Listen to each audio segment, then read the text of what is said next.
First, live, local. This is Fox 12 Now. Hello, everyone. This is Fox 12 Now. I'm Greg Nibbler. Thank you very much for joining us. We are live streaming here out of the Fox 12 Oregon newsroom. And I do recommend downloading the Fox 12 Oregon apps. If you don't have those, it's a great way to follow along with everything that we're doing here at the station, live stream shows, live stream our news. And of course, we have extra bonus content on those as well. But just letting you know that. Today, though, for right now, we're talking about the FAA flight restrictions that are going into place around the country right now. This is to essentially remove up to 4% of flights for Friday, and then from what we understand, another 1% each day after that. And this is a rapidly changing situation, but flights have already been canceled and delayed all around the country.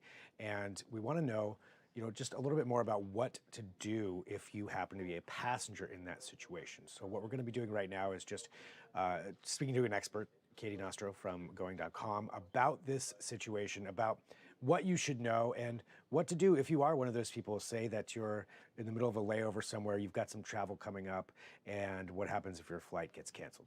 So there you are, you're stuck. How are you getting the information? How are you communicating with the airlines? All of that gets covered here in this interview. So we're going to go ahead and jump right into it and have Katy explain a little bit of that. And once we come back, we'll talk about it some more. Katy, thanks for joining us here to talk about this. Obviously, this is affecting a lot of people in so many different ways, in addition to the regular government shutdown stuff that is going on. But now with these flight restrictions, can you talk to us, just about what generally is happening here for anybody who doesn't have the overall picture here of what the FAA is doing right now? The FAA is basically asking airlines, or really mandating them, to make up to 10% cuts to their schedules. And so this is really, if you think about it very simply as a highway, they're looking to have less traffic on the highway, but only in the skies. So they're really trying to mitigate that to put less stress on air traffic controllers. We know that these essential workers have been working day and night, unpaid, hoping and praying that this back pay comes in sooner than later, but often getting very stressed. We've seen understaffing, even, well before the shutdown, but it's really, really coming to a head during the shutdown now. And we've seen staffing call-outs. So in an effort to make the skies a little safer, a little easier for the air traffic controllers that are showing up to work day to day, they are trying to just lessen the amount of flights in the sky. However, there is some talk that we may expect to see upwards of 15% of flights being cut from schedules each day. The whole theme that has surrounded the government shutdown and travel is the longer this goes on for, the bigger the impacts that can be seen on travelers. And so we want people to understand that, while this weekend we might not see that many cancellations impacting every single traveler out there, but as we start to head into next week, when that 4% becomes 6%, 8%, 10%, and then maybe more, that's really where we're going to see thousands of flights being canceled each day. And this is all heading toward Thanksgiving isn't that far away, a big time of travel for a lot of people. And so for those passengers out there who are, just to walk through this, for somebody who, say, has a flight coming up, what are the steps that they can do to try to understand or prepare in any way for something like this? What travelers need to be aware of if they have any upcoming trips planned is that you need to stay in top communication with the airlines. That means downloading that airline's app, having your push notifications on. Airlines are constantly updating their websites with the most up-to-date and accurate information on schedules, what exact flights are impacted. So if you don't have any notifications in your app and you just want to double check, you can head to your airline's website to figure out what exactly are the flights that are impacted on that day. And we have seen across the major carriers that they have the schedules out for a few days. So there is more information as we continue into this, which is great. Information is power, but we also want people to give themselves the best odds if they need to make changes. Now, the biggest highlight for travelers right now is that if you are impacted or you are worried that you're going to get impacted, major carriers are allowing passengers to make changes without the penalty of a change fee or even a fare difference, which is huge for a lot of folks out there that maybe have purchased a basic economy ticket, which is typically the most restrictive and can be the most costly when you want to make any changes or alterations. As well as if you aren't canceled yet, but maybe you're worried that you will be and you want to just take a refund, cut your losses, airlines are allowing you to do that, which is great news ahead of the chaos that could potentially ensue. Are there any indications of how far in advance airlines are going to be able to let people know that they're going to be canceling a flight? Is it going to have a day? Is it going to be an hour? Anything like that? Airlines are trying their best to put out as much information as possible as they see it. We're seeing some airlines have their cancellation notices throughout the weekends. If you have a flight a few days out, for example, maybe you're traveling this Sunday, you should have been alerted by now if it is impacted.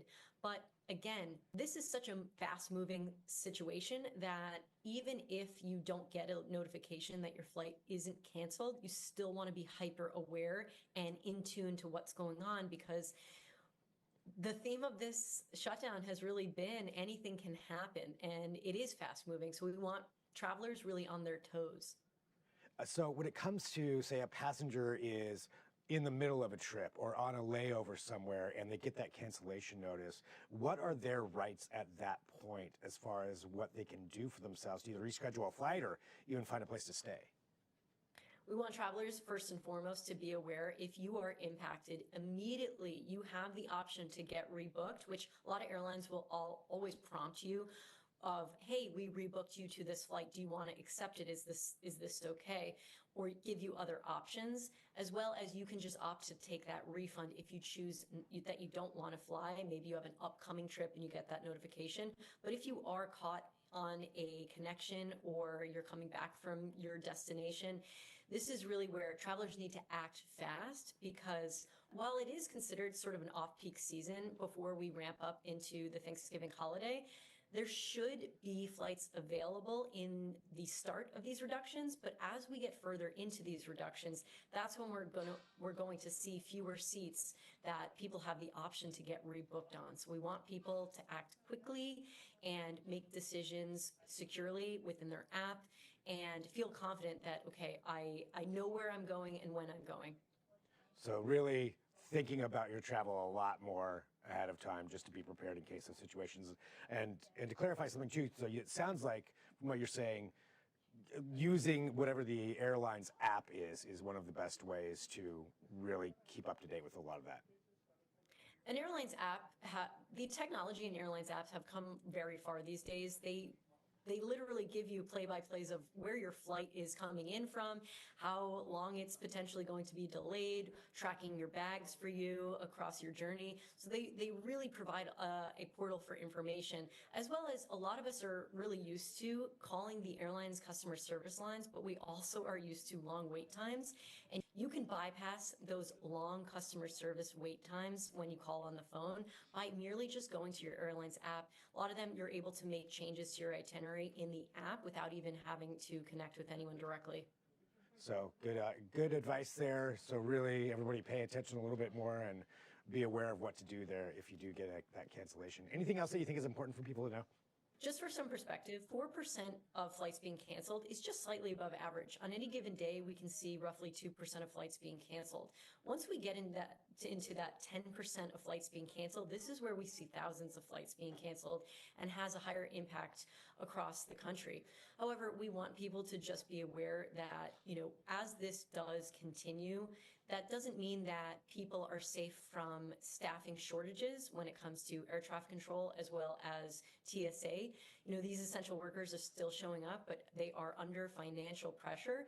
And even if you are traveling to or through an airport that isn't impacted or on the list of impacted airports, you're still running the risk of one of these essential workers not coming to work and really they're being understaffed. So longer wait times at security, delays due to understaffing, those are still very much part of the storyline here, even amid these flight reductions to the schedules. So there's a lot that could be going on here as the longer this thing goes on. as far as more and more of this, getting used to more and more of these delays and cancellations. Well, Katie, thank you very much for joining us here too, just to give some advice there for anybody who is going to be traveling and just what they should be aware of. Because if this does go on, I mean, for everybody out there, you don't think about your travel a week, 2 weeks, 3 weeks out. We're not suggesting anyone make massive changes to their Thanksgiving plans quite yet, but it is never too early to start thinking of alternate arrangements for that just in case.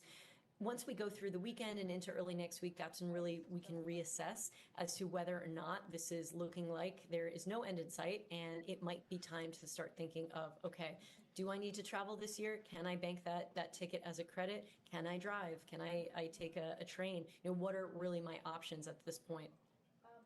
All right, so some good advice there if you are going to be traveling, to pay attention to some of those things. So as she mentioned, maybe not completely change everything here for some weeks out, but we'll know a lot more over the weekend. However, we want to get you some more information. So coming up here on Fox 12 Now, we're going to hear from a TSA union rep and talking about how TSA employees or government employees who have not received paychecks for quite some time are handling the situation. What to know also, again, from a passenger standpoint of what to expect when it comes to showing up at the airport, regardless of the flight, what to know for that situation. So we're going to be having that coming up next. If you're watching on YouTube, you'll see this video end. Thanks for joining us. You can check out all of our content on the Fox 12 Oregon app. That is the best, really the best way to watch this show and everything else that we do here, just because it's all contained right there. We have our live streams. We have all of our bonus content is on there as well. But either way, thanks for joining us. So if you are watching on the apps or the website, you're just going to see us take a quick break. We'll be back here with that other interview. Talk to you then. I'm Greg Nibbler. This is Fox 12 Now.